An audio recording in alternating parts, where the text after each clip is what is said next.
Why does God allow bad things to happen to good people? You ever thought about that?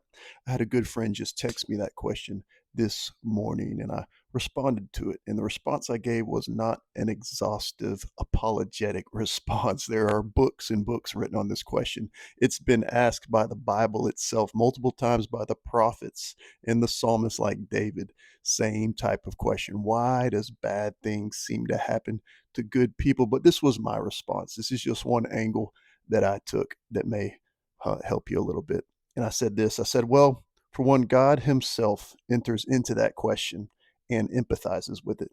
He doesn't shy away from it. The only purely good, purely perfect one, Jesus, had the worst thing happen to Him on the cross. God enters into our human suffering personally and drinks every last drop of it. God the Son even feels our isolation and doubt in the moment He needs the Father's love the most, speaking, my God, why have you forsaken me?" from Psalm 22:1. And God Himself redeems that moment and us in it and lifts us in face to face fellowship with His Father through the cross. So, what seems like the worst thing of all time became the best thing for all of mankind. It's where new creation life and sonship sprung forth in the resurrection. There is no resurrection without a cross.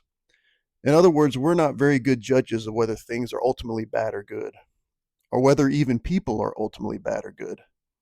But the gospel tells us that we have a good Father who gave His good Son so that we would know Him and have a relationship with Him.